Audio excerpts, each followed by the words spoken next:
दिल्ली के प्रीत विहार इलाके में एक आइसक्रीम पार्लर में बदमाशों ने लूट की वारदात को अंजाम दिया और दहशत फैलाने के लिए फायरिंग करते हुए फरार हो गए, जिसमें आइसक्रीम पार्लर का एक कर्मी घायल हो गया।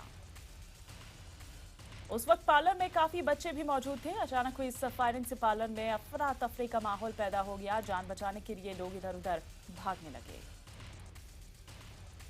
दिल्ली पुलिस ने अज्ञात बदमाशों के खिलाफ मामला दर्ज कर जांच शुरू कर दी है। सीसीटीवी के आधार पर बदमाशों की तलाश जारी है। उधर इलाहाबाद के सिविल लाइंस में शराब के नशे में महिला ने जमकर हंगामा किया। नशे की हालत में महिला पुलिस से हाथापाई पर उतारू हो गई। हालांकि पुलिस ने महिला को काफी समझाने बुझाने की कोशिश की। जब महिला नहीं मानी तो महिला पुलिस ने महिला की पिटाई कर दी। अहमदाबाद में एक दुकान से महिला चोरों के एक गिरोह से बड़ी ही सफाई से 2.5 लाख रुपए से भरा बैग दुकानदार की आंखों से ओझल कर दिया गया और दुकानदार को खबर भी नहीं लगी। बड़ी तादाद में भीख मांगने वाली महिला दुकान में चढ़ी। उनमें से एक महिला ने रुपये से भरे बैग पर कपड़ा डाल दिया। दुकानदार को बातों में लगाकर पूरे गिरोह जो है वो रुपए लेकर चंपत हो गया। यूपी के बागपत में आरएलडी के कार्यकर्ता ने विधायक वीरपाल राठी को बुरी तरह से पीट दिया। मंच पर हुई विधायक की इस पिटाई का वीडियो सोशल मीडिया पर भी वायरल हो रहा है। विधायक की पिटाई करने वाले आरएलडी कार्यकर्ता का नाम सोमपाल राठी बताया जा रहा है। वो विधायक की छपरौली विधानसभा के टीकरी गांव का रहने वाला बताया जा रहा है। सोमवार को ही समाजवादी के दर्जा प्राप्त मंत्री चौधरी साहब सिंह ने समाजवादी पार्टी छोड़कर आरएलडी ज्वाइन कर ली और इसके बाद आरएलडी के पार्टी कार्यालय पर कार्यकर्ता सम्मेलन का आयोजन किया गया था। राजस्थान के धौलपुर में पुलिस लाइन से भारतीय सेना ने हॉट एयर बलून को उड़ाया और युवाओं को आर्मी के प्रति जागरूक करने के लिए कार्यक्रम किया गया। सेना की एक टीम ने धौलपुर पुलिस लाइन से एयर बलून में ग्वालियर के लिए उड़ान भरी। ग्वालियर से एयर बलून झांसी के लिए रवाना होगा, फिर 29 अक्टूबर तक जबलपुर पहुंचेगा।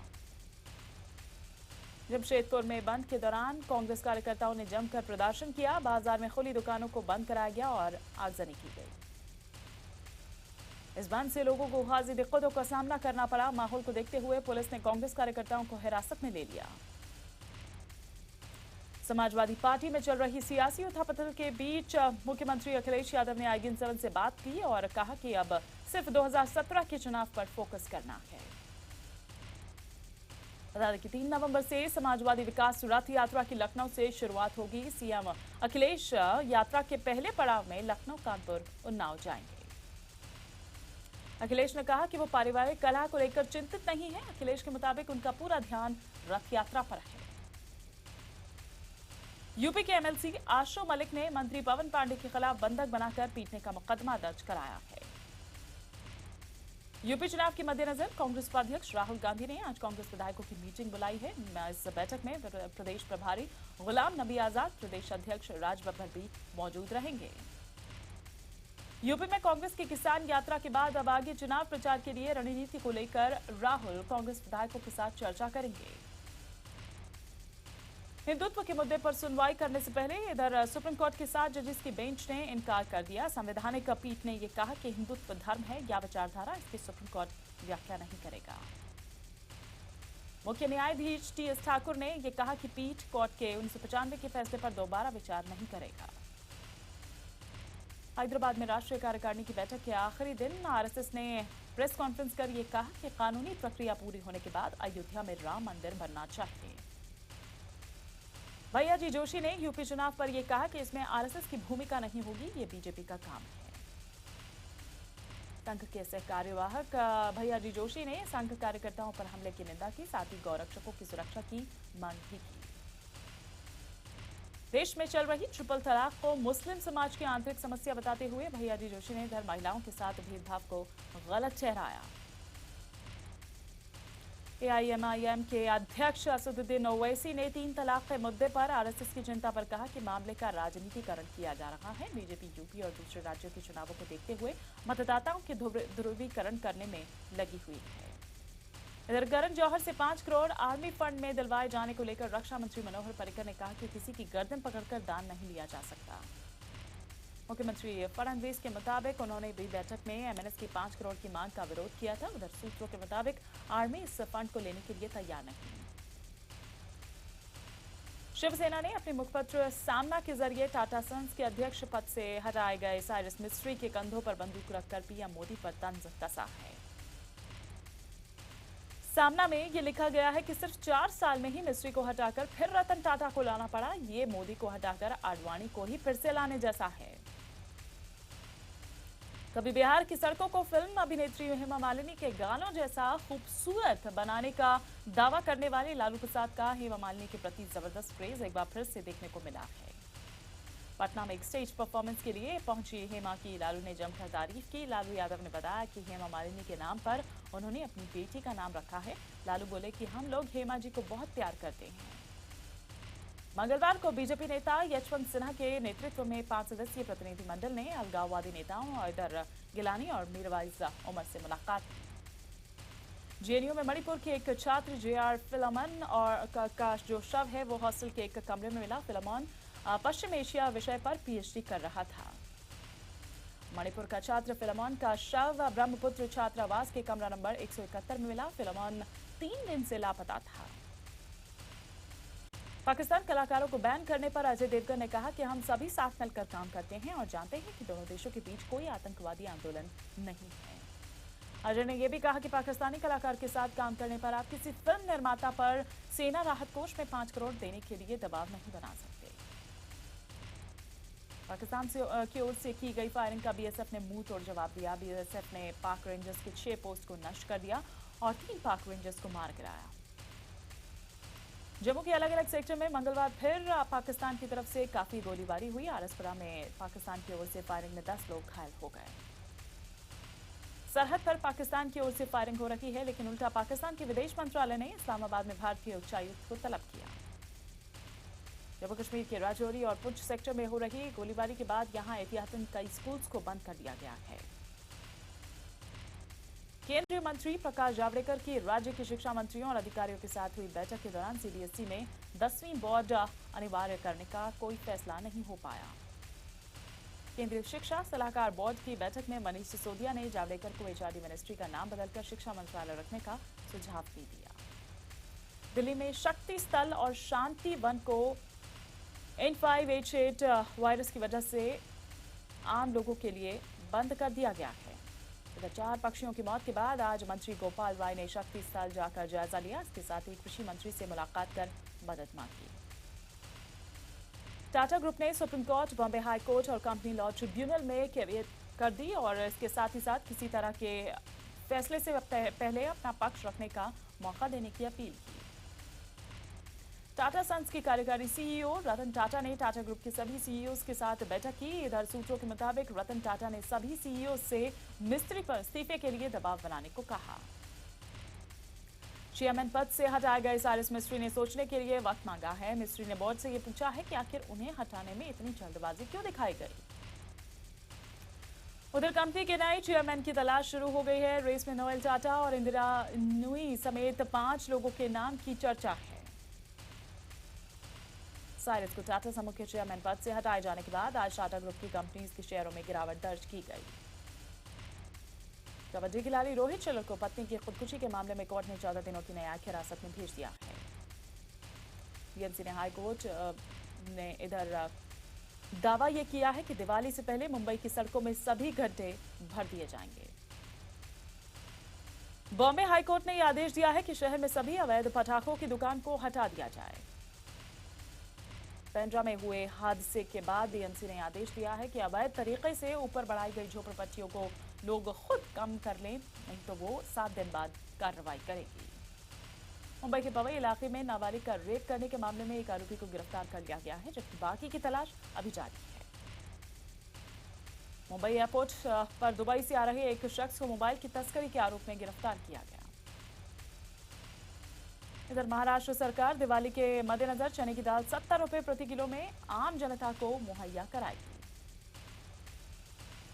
महाराष्ट्र के बुलढाणा में निकला मुस्लिम समुदाय ने जो मोर्चा है उसे निकालकर आरक्षण की मांग की। इसके साथ ही केंद्र पर मुस्लिम पर्सनल लॉ में दखल अंदाजी का आरोप भी लगाया। नवी मुंबई महानगर पालिका के कमिश्नर तुकाराम मुंडे के खिलाफ अविश्वास प्रस्ताव पास कर दिया गया है।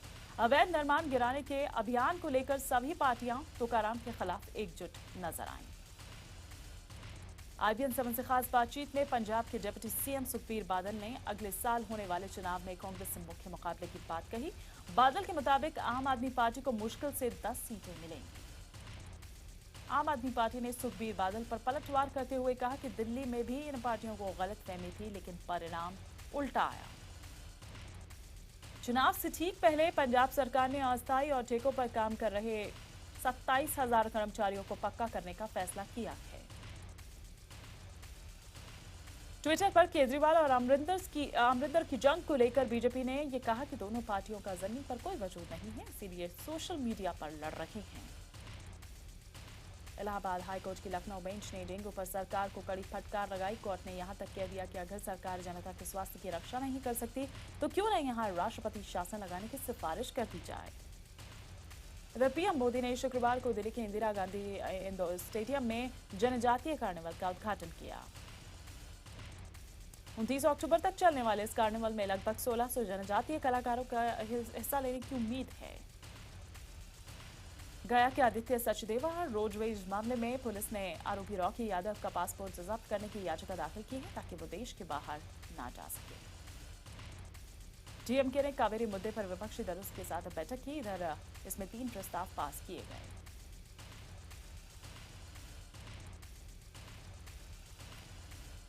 चेन्नई के अस्पताल के बाहर जयललिता समर्थकों ने उनकी सलामती के लिए प्रार्थना की। तबियत खराब होने की वजह से डीएमके प्रमुख करुणानिधि को आराम करने की सलाह दी गई है।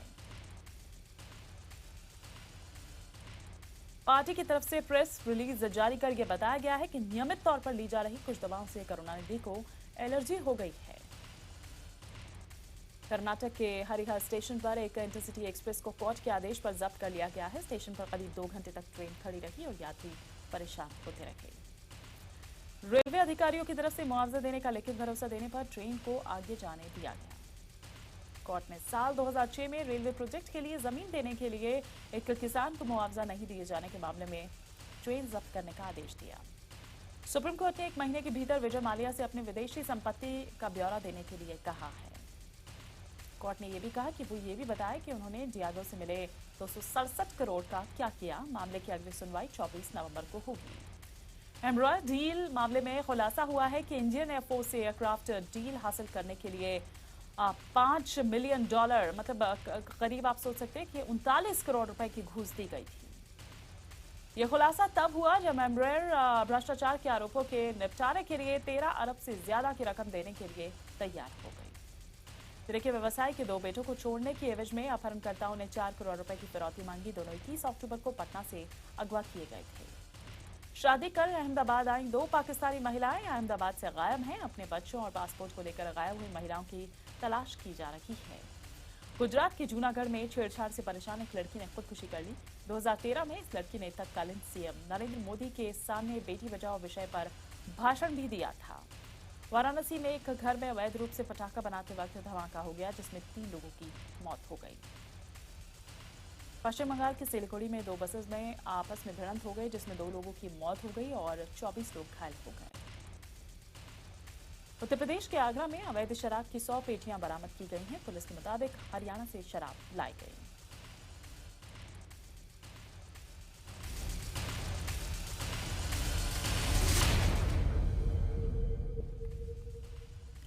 कोलकाता में एथलेटिको डी कोलकाता और मुंबई सिटी एफसी के बीच आईएसएल मैच के दौरान स्टेडियम में मशहूर फ्रेंच फुटबॉलर थियरे हेनरी की मौजूदगी ने दर्शकों को रोमांचित कर दिया।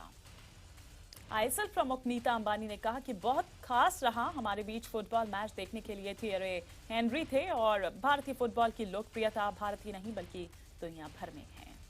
भारत और न्यूजीलैंड के बीच चौथा वनडे आज रांची में खेला जाएगा। टीम इंडिया के पास सीरीज पर कब्जे का ये मौका है। भारत में अगले साल होने वाले अंडर 17 फीफा वर्ल्ड कप की तारीखों का ऐलान कर दिया गया है। टूर्नामेंट 6 से 28 अक्टूबर के बीच दिल्ली समेत 6 जगहों पर आयोजित होगा। पूर्व क्रिकेटर वीरेंद्र सहवाग ने सोशल मीडिया पर वीडियो अपलोड कर सेना को सलाम किया। सहवाग ने देशवासियों से गुजारिश की है कि वो जवानों की सलामती के लिए दुआ करें। रूसी टेनिस खिलाड़ी स्वेटलाना ने कोर्ट पर ही अपने बाल काट लिए। बालों से हो रही परेशानी की वजह से उन्होंने आखिरी सेट के दौरान ये फैसला किया और फिर खिताब जीत लिया। फरहान अख्तर और श्रद्धा कपूर की फिल्म रॉक ऑन 2 का ट्रेलर रिलीज किया गया है। फरहान अख्तर ने वीडियो ट्विटर पर शेयर करते वक्त फैंस से इस पर राय मांगी है। दीपिका पादुकोण को MTV Europe music award show को होस्ट करने का मौका मिला है। दीपिका ने इंस्टाग्राम पर जानकारी दी है कि 6 नवंबर को जस्टिन बीबर और बियॉन्स के साथ दीपिका अवार्ड को होस्ट करने वाली हैं। अक्षय कुमार ने भारतीय सेना को दिवाली की शुभकामनाएं दी हैं। अक्षय ने फौजियों को दिल छू लेने वाले संदेश भी दिए। जॉन अब्राहम की फिल्म फोर्स 2 का गाना रंग लाल लाल रिलीज हो गया है। इस गाने के जरिए शहीदों को अंतिम विदाई दी गई। सलमान खान ने एक वीडियो संदेश के जरिए देश के जवानों को दिवाली की शुभकामनाएं दी। विद्या बालन की फिल्म कहानी 2 का ट्रेलर जारी कर दिया गया है। फिल्म 2 दिसंबर को सिनेमा घर में आएगी।